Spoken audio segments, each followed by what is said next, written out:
être baptisé du Saint-Esprit et rempli du Saint-Esprit.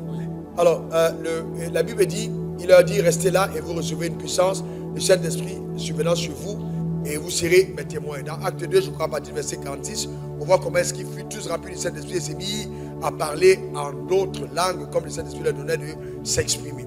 Dans le baptême du Saint-Esprit, c'est l'avènement du Saint-Esprit dans notre vie, mais l'évidence justement de ce baptême, c'est le parler en langue. Cependant, pour court-circuiter notre question, je peux être rempli du Saint-Esprit sans parler en langue, parce qu'il se mit à parler comme le Saint-Esprit leur donnait de s'exprimer. Il arrive que certains ont le Saint-Esprit, mais à cause des blocages intellectuels, ne s'expriment pas comme le Saint-Esprit leur donne de parler. Par exemple, je suis là, j'ai dit, oh Saint-Esprit, maintenant, parle. Comment tu veux que le Saint-Esprit parle quand tu as fermé ta bouche? Parle. Oh Saint-Esprit, si tu ne parles pas, je n'ai pas envie de parler de mauvais sang. Parle toi-même au travers de moi, et puis tu te fermes ta bouche. Non, il te donne de t'exprimer, et par la fois tu ouvres la bouche et tu prononces les mots qu'il te donne de prononcer. Voilà, donc là, il y a une évidence du baptême du Saint-Esprit. Maintenant, revêtu, rempli de Saint-Esprit, c'est autre chose. La Bible dit, entretenez-vous par des psaumes, par des cantiques spirituels, célébrant de tout votre cœur des louanges au Seigneur. Soyez continuellement remplis de Saint-Esprit. Je peux être baptisé, mais ne pas être rempli. Le remplissage dépend de ma communion continuelle. Voyez-vous, la coupe déborde, il y a un flot de grâce qui coule, mais ça découle de ma communion avec Dieu. Alors que le baptême, c'est justement un don que Dieu fait dans ta vie, et je peux être baptisé, parler en langue, mais ne pas être rempli. La différence est vraiment importante.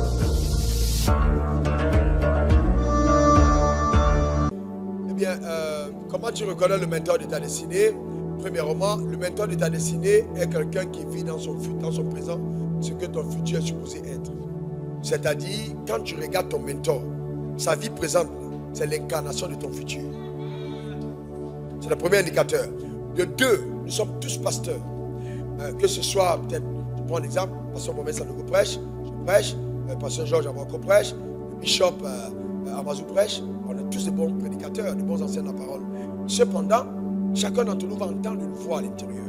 Il y a selon le profil de ton appel et de ta destinée, quelqu'un d'entre nous qui correspond. C'est-à-dire qu'il parle, il y a quelque chose qui bouge à l'intérieur de toi. Tu reconnais que quand tu écoutes ce gars-là, il y a quelque chose qui t'amène plus loin. Mais cependant, tu peux te dire, il n'est pas baoulé comme moi, il n'est pas Ali comme moi. Et là, la religion va te stopper parce que tu dis, j'aurais aimé aller chez l'autre parce qu'en fait, l'autre là, j'aime bien peut-être son ennemi. Mais non, Dieu n'est pas dedans. Il faut que tu écoutes justement ce qui se passe à l'intérieur et que tu suives.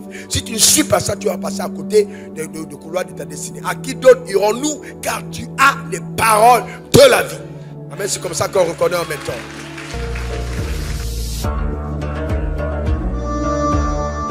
Mais premièrement, un chrétien ne parle pas. Enfin, ce sont des enfants de Dieu de nouveau qui parlent en langue. Il faut qu'on fasse la différence. Maintenant, quand tu parles en langue, tu t'édifies toi-même. Et dans la communauté, l'apôtre Paul, régulant la vie communautaire, demandait justement de ne pas trop parler en langue à l'église pour ne pas effrayer les personnes qui entendent nouvellement et ne comprennent pas ce que nous sommes en train de faire, qu'ils soient là et qu'ils se trouvent un peu perdus et ils se disent, mais on est où là? Voyez-vous? Donc, et c'est dans ce sens qu'il disait aux gens de plus parler en langue à domicile. Cependant, il n'est pas mauvais dans une communauté de temps en temps de parler en langue tous ensemble, de s'édifier ensemble dans la prière. Non, mais il dit, faites-le plus à domicile. Celui qui parle en langue s'édifie lui-même. Et il dit, je parle en langue plus que vous tous. Donc le parler en langue est vraiment divin. Et donc si vous ne parlez pas en langue à la maison, parlez davantage. Eh bien c'est très très très important de parler en langue. Ce n'est pas un acte chrétien du tout, un acte religieux du tout. Non, c'est un acte divin.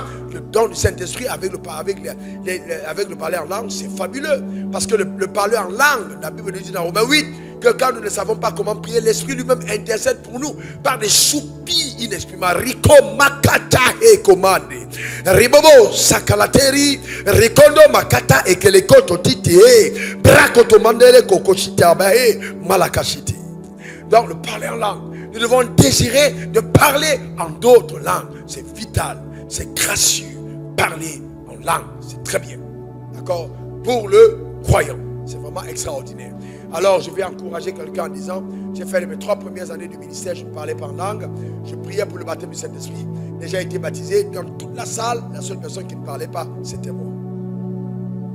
Et un jour donc à Sierra Leone, j'ai dit, Seigneur, je prie pour les gens qui parlent en d'autres langues, qu'en est-il de moi? Il m'a dit, tu manques de foi. J'ai dit, comment ça? Il dit, tu manques de foi. Il m'a dit, et là, il m'a expliqué le texte. il se mit à parler. Selon que le Saint-Esprit leur donnait de s'exprimer. Alors je me suis mis au balcon, j'ai dit Seigneur, maintenant toutes les phrases que j'entends à l'intérieur, je parle. Parce que je sais que ce n'est pas des bonnes langues que je parle. J'ai levé ma main et puis je commençais et j'ai dit Seigneur, mais c'est pas une langue. Je veux parler une langue. Et puis j'ai éclaté, j'ai parlé en d'autres langues. Que cela soit ton partage au nom suprême de Jésus. Eh bien, ça, c'est une question très, très, très profonde. Vous savez, si au ciel, on a pu avoir la naissance du mal, il n'y a aucun endroit sur terre où le mal ne naîtra pas. Lucifer était au ciel. Lucifer était un collaborateur fidèle. Mais un jour, la Bible dit qu'il a été intègre dans toutes ses voies jusqu'au jour où l'iniquité a été trouvée en lui. Maintenant, pour nous qui sommes hommes, nous avons le libre arbitre, c'est-à-dire la capacité de choisir le bien ou de choisir le mal. Maintenant, où est venu le mal? Le mal a été engendré en Lucifer lui-même. La Bible dit, il est le père du mensonge. C'est-à-dire, il est celui qui a, c'est-à-dire, ça a été engendré en lui. Maintenant, vous me poserez la question, mais comment donc le mal a été engendré en quelqu'un que Dieu a créé dans la perfection totale? C'est une très bonne question. Alors, ça mérite qu'on puisse réfléchir profondément. Pour ma part, je n'ai pas dit ainsi parle le Seigneur. Je crois que les anges ont aussi une volonté. Et que Lucifer, dans cette volonté, l'a perverti. Oui, d'ailleurs, les anges ont une volonté. Il l'a perverti en étant dans la gloire. Il a voulu prendre la place de Dieu. Et c'est à partir de cet instant que justement, voulant renverser le Dieu de son trône, il a péché contre son autorité. Et c'est là, justement, qu'est née la déchéance d'une autre chair, Lucifer, qui est devenu Satan. Et à partir de lui, le mal donc a infusé la terre entière. Je prie pour chacun d'entre nous que la haute protection de Dieu soit notre partage au nom suprême de Jésus. Donnez-moi 3 bons amen.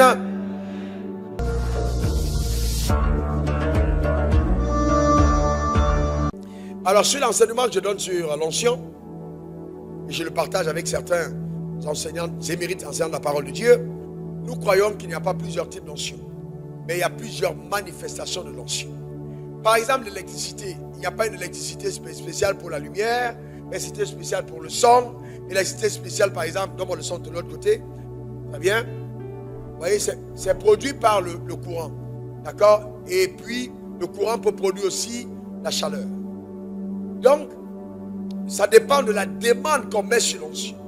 Parlant de l'onction royale, nous sommes, Dieu a fait de nous un peuple de sacrificateurs et il nous a tous destinés à régner. Donc dans la nouvelle alliance, nous transportons tous une portion d'onction royale. Nous avons l'onction royale en nous, en chaque croyant, parce que nous sommes des rois, nous sommes des reines. Cette onction est en nous. Maintenant, il y a une forme de mystification qui dit oui, bon, on va te mettre une onction royale et tout ça. Je n'y crois pas beaucoup. Ce qui va déterminer la manifestation de ta royauté, c'est ta révélation dans le domaine de la royauté. Ce qui va déterminer la manifestation de la guérison, c'est ta révélation dans le domaine de la guérison. Comme j'ai dit à ma femme, j'ai constaté qu'elle a un extraordinaire don de guérison. Et donc, qu'est-ce qui va amener ça? C'est qu'elle grandisse davantage dans l'étude de la parole, dans le domaine de la guérison, et le don de guérison va s'épanouir par la connaissance qu'elle aura davantage dans ce domaine. Et c'est incroyable, les personnes pour lesquelles les prix sont instantanément guéries, ou alors guéries quelques semaines après. C'est incroyable. Je ne suis pas sûr que j'opère dans le don de la guérison avec autant de résultats qu'elle. Voyez-vous, moi j'ai un autre don, en plus la guérison c'est celui de la foi, c'est-à-dire il opère à un autre niveau aussi. Mais on rend grâce à Dieu. Les dons sont différents et donc on peut grandir dans l'onction, simplement en grandissant dans la communion et dans la sanctification et dans la coopération avec le Saint-Esprit. À partir de là, les dons et notre grâce augmentent en étant simplement obéissant à Dieu. Très, très important.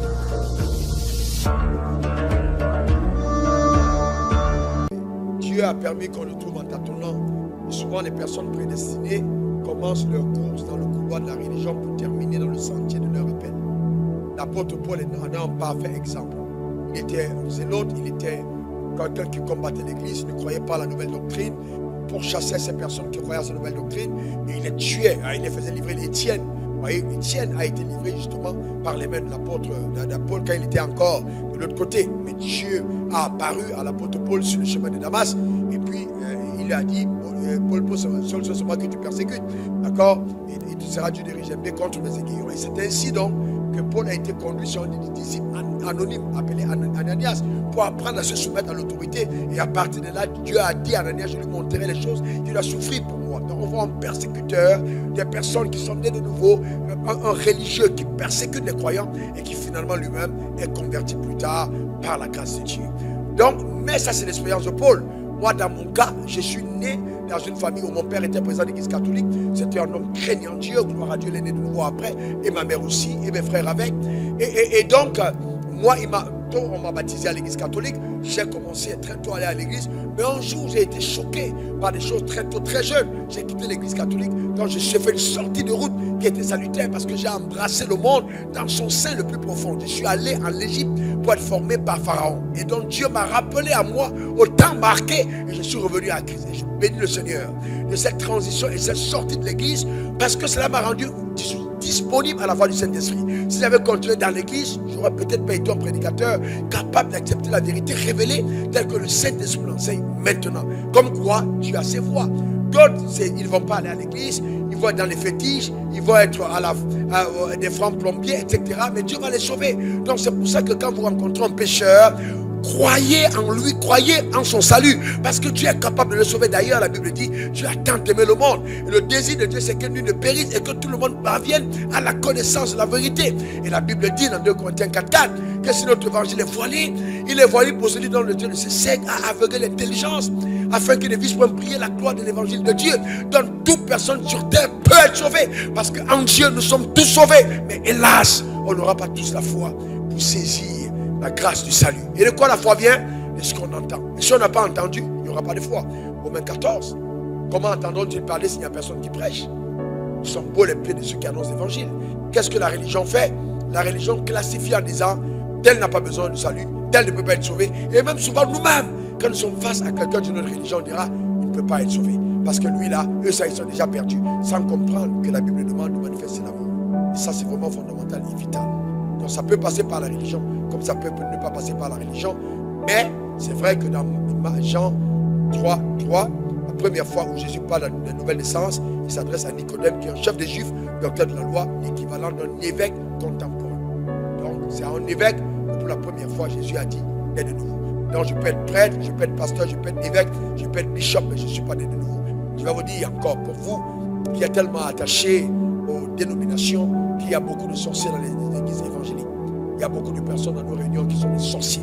Il y a des sorcières qui viennent à l'église, se mettre devant le pasteur et prient. Il y a des gens qui viennent à l'église, c'est des sorciers. Voyez-vous, donc c'est très important d'avoir une communion personnelle. L'autre jour, un jour, on était en bas encore, j'ai vu 3 sorciers préparés par l'enfer, lavés par des bains lucifériens, envoyés à l'église pour porter atteinte à la stabilité de l'église. La veille, Dieu me l'a révélé, et elles sont venues s'asseoir à l'église. Comme vous avez vu la nuit, je n'ai dit à personne, j'ai commencé à décréter des paroles, et elles ont fui. Elles ont fui parce qu'elles ont été confrontées au feu de Dieu. Donc c'est très important de ne pas se limiter simplement à la dénomination ou à l'organisation, parce qu'on a aujourd'hui même des pasteurs qui vont prendre des fétiches. Et comme ils ont reçu le don du Saint-Esprit et qu'ils rétrogradent dans leurs convictions, ils prennent des fétiches pour servir Dieu. Comment vous les reconnaissez? Les gens de leur église vivent dans la peur. Quand vous voyez la peur, tout le temps la peur, la manipulation, faites attention. La peur, parce que là où Dieu est, c'est la liberté, c'est la foi. Il n'y a pas, ah oui, je vais non. Faites attention, frère. C'est très important ce que je viens de dire. Très très important.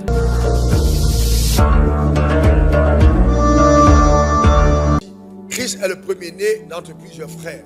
Donc quand nous naissons de nouveau, nous devenons des frères de Christ. Nous devenons des frères. Donc, c'est ce que la Bible dit. Donc il est le premier-né d'entre plusieurs frères. Il nous a prédestinés à être semblables à l'image de son Fils. Dans la prédestination. Mais pour arriver à être le Fils, le frère de Jésus, il faut naître de nouveau. Donc la nouvelle naissance est le seul moyen qui nous permet d'être adoptés dans la famille de Dieu. C'est pour ça que dans Jean 1:12, il est écrit à ceux qui l'ont reçu, à ceux qui croient en son nom, il leur a donné le pouvoir de devenir enfants de Dieu. Dans 1 Jean 3:1, il est écrit, voyez quel amour le Père nous a aimés pour que nous soyons appelés enfants de Dieu. Donc il nous a aimés du même amour que Christ pour que nous devenions ses frères. Donc le musulman, l'athée, l'hindouiste, le païen qui a reçu Jésus devient le frère de Jésus par la nouvelle naissance. Éphésiens 2, verset 10, vous êtes mon ouvrage que j'ai recréé en Christ Jésus pour les bonnes œuvres que j'ai préparées d'avance afin que vous les pratiquiez. Donc la nouvelle naissance nous donne de devenir de nouvelles créatures. 2 Corinthiens 5, verset 17. Si quelqu'un est en Christ, il est une nouvelle créature. Les choses anciennes sont passées. Parmi les choses anciennes, c'est son appartenance à la religion, parce qu'ils sont de la religion pour l'adoption à la famille royale, à la famille de Dieu. Et ça, c'est fondamental. Donc, c'est ce que j'ai dit. Donc, voyez, on ne reste pas dans la religion pour devenir frère de Christ. On transite par la nouvelle naissance pour l'adoption dans la famille royale. Maintenant, comment est-ce que Dieu se sert donc de tout ce système religieux pour étendre son règne sur la terre des hommes? Premièrement, il faut bien comprendre que Dieu ne se sert pas de la religion. Il se sert premièrement de ceux qui l'ont reçu. À tous ceux qui l'ont reçu, ceux qui ont cru en son nom, il leur donne le pouvoir. Il dit, vous recevez une puissance, le Saint-Esprit, acte 1, verset 8, survenant sur vous et vous serez mes témoins. Donc Dieu se sert des personnes nées de nouveau pour l'extension de son royaume. Cependant, dans la sagesse élevée de Dieu, dans son intelligence suprême, Dieu peut, et il a à maintes reprises utilisé même les ennemis de la croix pour accomplir l'œuvre de la croix. La preuve, à la croix, ceux qui ont lapidé et ceux qui ont tué Jésus n'étaient pas ses disciples, mais c'est ceux qui ne croyaient pas en lui. Mais en le lapidant, ils accomplissaient les prophéties de Dieu. Donc Dieu est capable de se servir même de tes ennemis pour accomplir les plans qu'il a arrêtés à ton égard. C'est donc très important de comprendre la sagesse élevée de Dieu. C'est très très important de comprendre comment est-ce que la sagesse de Dieu travaille. C'est une sagesse élevée, très élevée. Simplement parce que les dons de Dieu sont sans repentance, c'est-à-dire que Dieu peut te donner, quand si je te donne quelque chose, je te donne une arme. Eh bien, au départ, on était dans une relation d'amour. Je t'ai donné une arme. Maintenant que tu as l'arme et que tu peux l'utiliser, tu peux compromettre ma relation avec moi, mais l'arme est déjà entre tes mains. Donc Dieu, quand il te donne, il ne reprend pas. C'est pourquoi même Lucifer est resté avec tous les dons qu'il avait et continue de faire du mal sur la terre, parce que Dieu ne reprend pas ce qu'il donne. Il ne se répand pas de ses dons. Donc c'est pourquoi il faut faire très attention. Je peux corrompre ma destinée par les biens de Dieu. La provision de Dieu dans ma vie peut m'éloigner de Dieu. Les bénédictions de Dieu dans ma vie peuvent fragiliser même ma destinée, si je ne mets pas le royaume de Dieu en premier. C'est pourquoi il faut prendre garde, même quand Dieu commence à nous bénir, de ne pas nous attacher à la bénédiction, mais nous attacher à celui qui nous a bénis. C'est très important. Et je suis allé plus loin dans l'enseignement qu'on a eu récemment. J'ai dit que Satan est tellement rusé que pour certains d'entre vous, il va vous proposer l'argent et la promotion pour vous éloigner du couloir de votre appel et fragiliser votre destinée. Donc il faut d'abord au commencement aimer Dieu. L'amour de Dieu, c'est la clé. Il faut aimer Dieu de tout son cœur, de toute son âme, de toute sa force et de toute sa pensée, et aimer son prochain comme soi-même. Frère, vous savez, Dieu peut te donner tout ce qu'il y a à manger et puis te demande de ne manger qu'une fois tous les 2 jours. Comment tu fais? Tu vas aimer Dieu. La nourriture est là, disponible pour les autres. Mais tu aimes Dieu, tu es attaché à lui et tu manges comme il a prescrit de manger. C'est ça justement la vie avec Dieu. Il faut faire attention. C'est pour ça qu'il faut veiller sur ses motivations. Pourquoi je demande ce que je demande? Pourquoi je veux être ce que je veux être? Pourquoi je veux voir les morts ressusciter? Est-ce que c'est parce que j'aime Dieu ou c'est parce que je veux qu'on dise que je suis un grand pasteur, je suis un pasteur puissant? Et c'est là que le diable entrera pour te tenter. Moi, j'ai été visité au Ghana en 1999, non 98. J'ai été visité par Satan.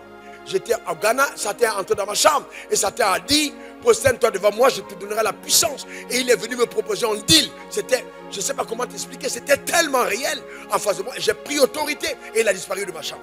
Et dans ce jour, j'ai posé la question à Dieu, mais qu'en est-il?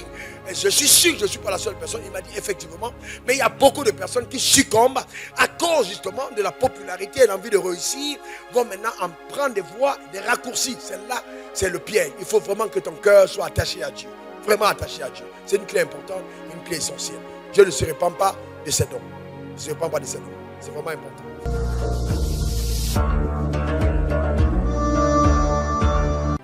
Oui, en fait, il était en train de dire, vous vous attachez au fait d'être des religieux, mais si vraiment vous étiez des vrais religieux, si vraiment c'était la foi en Dieu, alors vous aurez fait ce qu'il y a d'essentiel, c'est-à-dire la miséricorde, veuve et orphelin, vous aurez manifesté l'amour de Dieu. En fait, le résumé de ce qu'il était en train de dire, c'est que si vous prétendez donc être des vrais religieux, aimez comme Dieu a aimé, manifestez l'amour comme Dieu a manifesté l'amour. N'oubliez pas que tout ce que nous faisons se résume à 2 commandements suprêmes.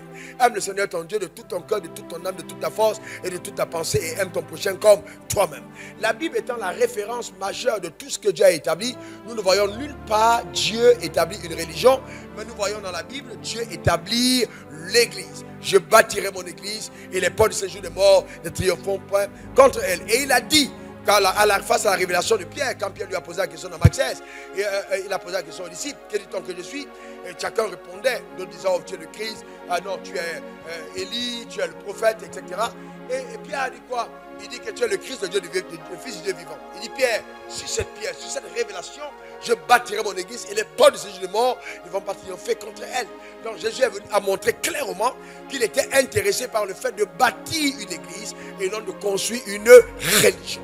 Et c'est pour ça justement que Ecclésia, c'est l'ensemble de personnes que Dieu met en part pour justement constituer son gouvernement sur la terre des hommes, ce par qui le règne de Dieu est manifeste sur la terre des hommes.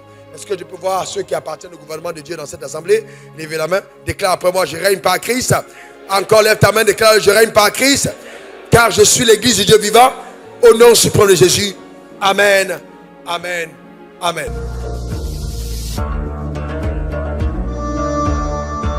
Avant, ce que j'enseigne, ce que je crois, ce que j'ai découvert dans les Écritures, avant que Jésus ne meure à la croix, le sein d'Abraham était effectivement un endroit où allaient tous les morts. Alors maintenant, quand Jésus est mort, vous allez voir le texte 1 Pierre, je crois, 3 qui parle, il est allé prêcher aux esprits en prison.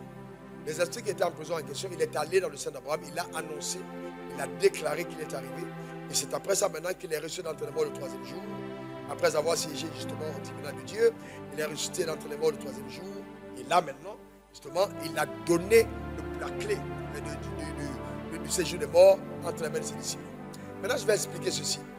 Dès cet instant, le sein d'Abraham s'est ouvert. Donc là, si la Bible dit qu'il est donné à un homme de mourir une seule fois, après quoi vient le jugement. Il y a un premier jugement juste après la mort. Dès que je meurs, si je n'ai pas cet écrit, je vais directement en enfer. L'enfer est ouvert actuellement. Et il y a des adeptes en enfer. Ils sont là, il y a un enfer ouvert. Maintenant, le ciel aussi est ouvert actuellement. Maintenant, le jugement va commencer d'abord dans la maison de Dieu. C'est-à-dire, il y aura dans la maison de Dieu des personnes qui sont déjà, parce qu'ils ont cru en Jésus.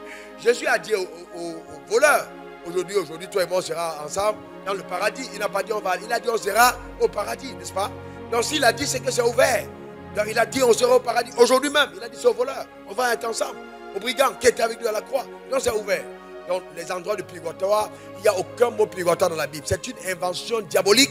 C'est une invention de la religion. Mon frère, si tu es mort et que tu n'as pas Jésus, il n'y a pas de purgatoire. Et toute prière qu'on fait pour un mort qui est mort est une prière vile, vaine, qui n'est pas écoutée par Dieu. On ne peut pas prier pour l'âme d'un mort pour qu'il y ait au ciel. Ce n'est pas possible. C'est le mensonge de la religion. Donc, il faut se convertir maintenant. Parce que toutes les prières après, là, c'est du pipeau. On fait ça pour blaguer les gens. On les laisse dans le péché. Ils vont voler. Ils vont faire tout ce qu'ils veulent. Venir donner l'argent à l'église. Après, on dit on va venir faire la messe pour eux. Pour qu'ils aient au ciel. Ils ne vont pas au ciel. Ils vont en enfer. Il faut prêcher l'évangile quand ils sont vivants. C'est là qu'ils vont être sauvés.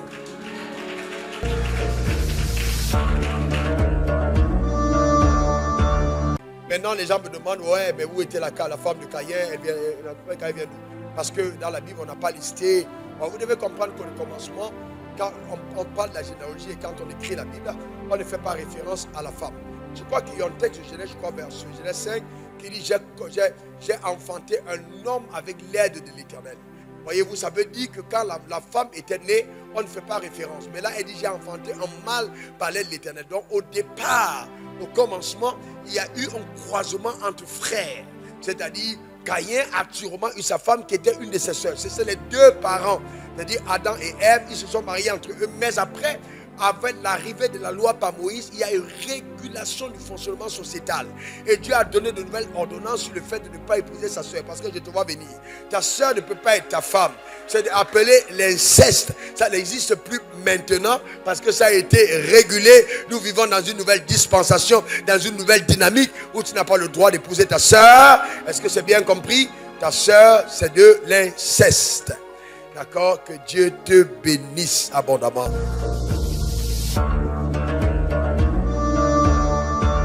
Tu vas dire à la personne, je suis enfant de Dieu. Et là, ça va être une très bonne porte d'accès pour pouvoir prêcher l'évangile. C'est pas tu vas dire à la personne, ce n'est pas une question d'appartenance à la religion. Pour ceux qui prêchent l'évangile, c'est vraiment une très bonne façon de prêcher l'évangile. Je suis enfant de Dieu. Ah bon, mais moi aussi, je suis enfant de Dieu. Non, assure-toi bien. Parce qu'il y a deux pères. Prends le texte qui dit dans Jean 8, vous avez pour père le diable. Donc, je regarde Jean 8, verset 44. Vous avez pour père le diable. Donc, le diable est aussi père. Donc, dans la vie que vous voyez là, on a deux pères majeurs. Hein. Il y a de ceux qui sont enfants de Dieu et enfants du diable. Pour devenir enfant de Dieu, ce n'est pas entrer dans l'église. C'est laisser Dieu entrer dans ton cœur. Lui, il entre dans ton cœur par la nouvelle naissance. Et tu deviens son enfant. Donc, dit aux gens, je suis enfant de Dieu. La Bible dit, voyez de quel grand amour le Père nous a appelés. Nous a aimés pour qu'on soit appelés enfants de Dieu. Il veut qu'on t'appelle enfant de Dieu, mais toi, tu ne veux pas pourquoi. Laisse qu'on t'appelle comme Dieu a vous demandé. Enfant de Dieu, je suis enfant de Dieu. Point barre. C'est très important. Ok?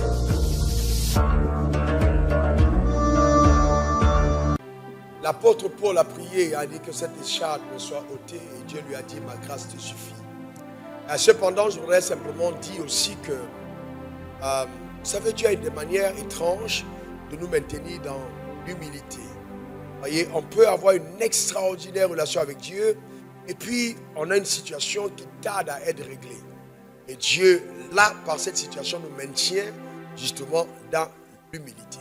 Il a dit à l'apôtre Paul, justement, ma force est manifeste dans ta vie au travers de tes faiblesses.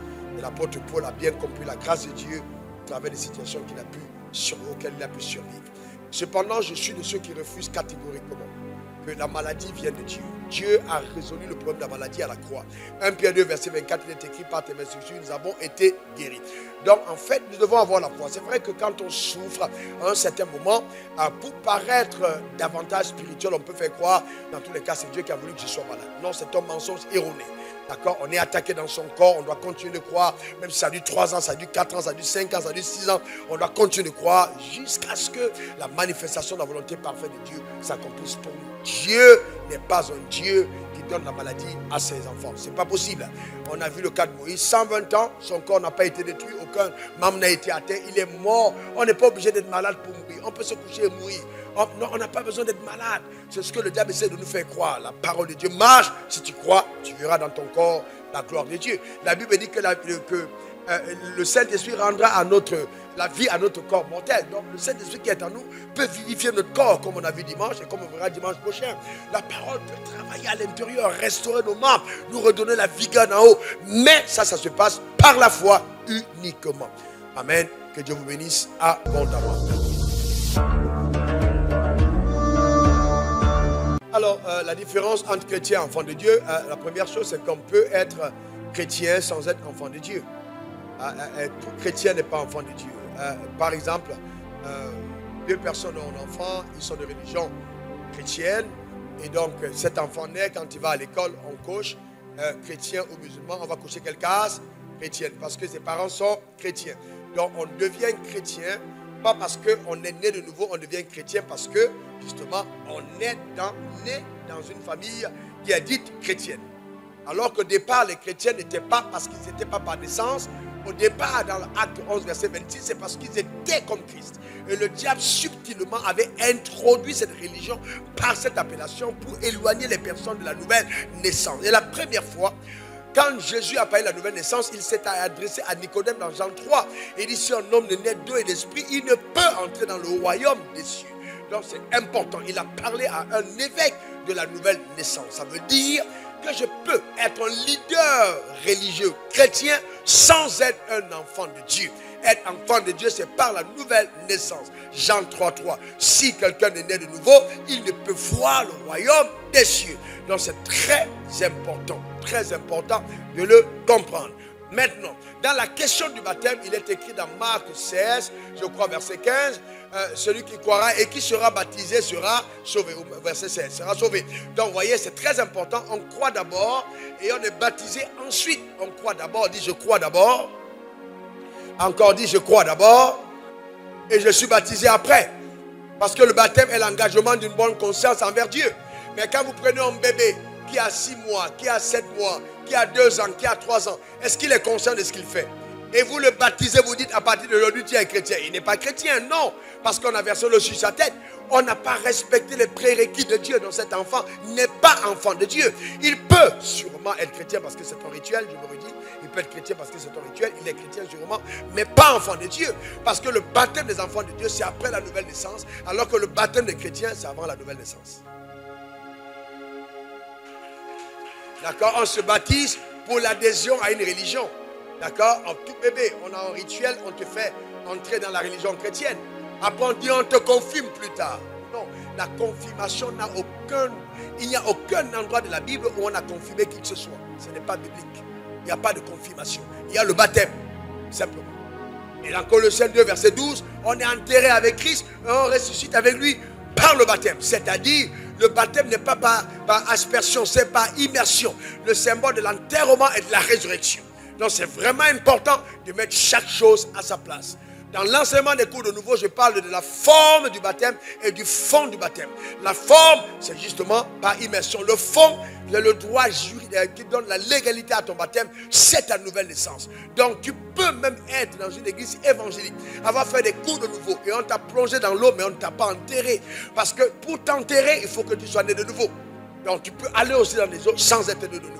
Donc c'est toi seul qui sais dans ton cœur si tu as reçu Jésus. Seules les personnes qui ont cru doivent être baptisées.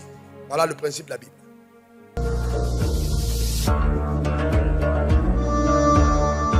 De façon concrète, c'est que Dieu n'est pas dans le système religieux. Et ce que je peux laisser de façon concrète, c'est que Dieu a tant aimé le monde. Il n'a pas tant aimé l'Église, il n'a pas tant aimé la religion, il n'a pas tant aimé les chrétiens, il a aimé le monde. Et le monde inclut et les chrétiens, et les musulmans, et les animistes, et les hindouistes, et les athées, et les sorciers. Tout ça, les francs plombiers, tout ça, c'est le monde. Dieu a aimé tous ces hommes. Et son désir, c'est que nul ne périsse, mais que tous parviennent à la connaissance de la vérité. Donc Dieu veut sauver les hommes. Jésus n'est pas venu pour condamner le monde, mais pour sauver le monde. Il a servi de rançon. Ce qu'on doit retenir, c'est que nous devons prier et ne pas laisser les préjugés nous empêcher de parler de Dieu à ceux qui ont rejeté notre Dieu. Car parmi ceux qui aujourd'hui sont dans la mosquée, qui sont dans certaines églises, il y a un peuple nombreux que Dieu s'est choisi et que Dieu va utiliser pour sa gloire. Et que nos prières, parce que nous croyons que Dieu les aime aussi et qu'ils sont dans l'erreur, ils ont été aveuglés et que notre évangile est voilé.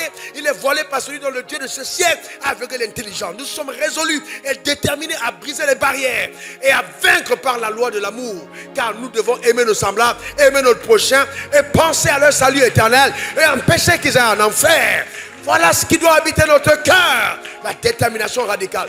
Frère, en prêchant ce message, je prends ni risque énorme en tant que pasteur d'église locale.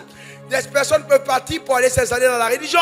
Eh bien oui, frères et sœurs, aucun problème. Je veux en tant que pasteur avoir la certitude d'avoir dit la vérité, afin que marchant dans la vérité, chacun d'entre nous, nous accrochons à notre salut et nous demeurons des instruments entre les mains de Dieu. Que retenir de ce message? Retenir le langage de Dieu, retenir la pensée de Dieu. Quand on se lève le matin, le soleil est levé, on se lève, il fait jour. Il fait jour sur toutes les maisons. Le soleil se lève sur toutes les maisons. Celles des païens, celles des voleurs, celles des bandits. Et ceux même des enfants de Dieu. Dieu est tellement bon, il est tellement patient. Et donc même quand le voleur s'en va cultiver et qu'il met sa semence en terre, Dieu fait croire. Parce que aux yeux de Dieu, il y a un temps pour le jugement. Et donc, qu'est-ce qu'on doit faire? Vraiment avoir de la compassion pour ceux qui sont égarés et ne pas croire qu'ils sont condamnés de facto parce qu'ils appartiennent à une religion. Dieu est au-dessus de la religion. Alors, il y a une différence entre la spiritualité et la religion. Vous voyez, la vraie religion, c'est de connaître Dieu, véritablement, la véritable. Et puis ensuite, être transformé par lui.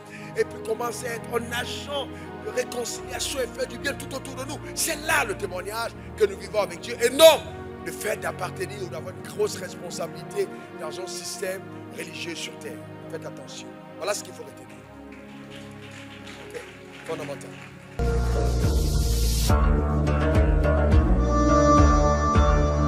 Mais frères et sœurs, il a posé sa question. C'est extraordinaire, n'est-ce pas?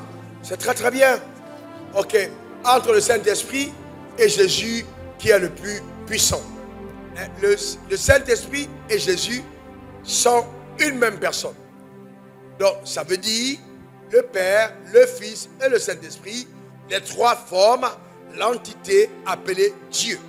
Donc les trois ont agi à des périodes différentes. Le Père, nous le voyons dans l'Ancien Testament, avait un caractère différent, mais la même puissance que celui du Fils qui est descendu sur terre, car au commencement était la parole était avec Dieu et la parole était Dieu. Donc quand il est descendu, il a révélé la puissance du Père. Il a porté le nom de Jésus, ce nom qui est au-dessus de tous les noms. Il a réduit tous les autres noms, El Shaddai, Elohim, Jehovah Shammah et tout ça, en un seul nom, le nom de Jésus. Maintenant, Jésus était donc l'habitation corporelle de la divinité. Mais en Jésus résidait donc le Christ. C'est pour ça qu'on dit Jésus-Christ. Le Jésus était l'habitation du Christ. Donc Jésus-Christ à l'intérieur. Cette dimension christique, cette dimension de Christ qui est rattachée à la même personne. Il dit, je m'en vais. Si je ne m'en vais pas, je ne viendrai pas vers vous. Mais dans peu de temps, je m'en vais et dans peu de temps, vous me reverrez. Quand les disciples étaient troublés, mais qu'est-ce qu'il veut dire? Il s'en va dans peu de temps et dans peu de temps, on le revoit. Il était en train de parler, non simplement de sa mort et de sa résurrection, mais il parlait aussi de l'avènement du Saint-Esprit. Donc, parce qu'il savait qu'en partant, le Saint-Esprit viendrait. Mais le Saint-Esprit et lui encore, ils sont un. Donc, si tu as le Saint-Esprit en toi, alors l'Esprit de Christ habite en toi. Alors, Jésus est en toi. Alors, la même personne est là. Et c'est pourquoi celui qui croit en Jésus fera les mêmes œuvres qu'il fait. Il la fera même de plus grandes. Parce qu'il s'en est allé au Père. On dit Alléluia. Parce que Jésus habite en nous. Amen. Gloire à l'agneau. Quelqu'un dit après moi, je suis l'habitation corporelle de Christ Jésus. Car l'Esprit de Dieu habite au-dedans de moi. C'est une bonne nouvelle.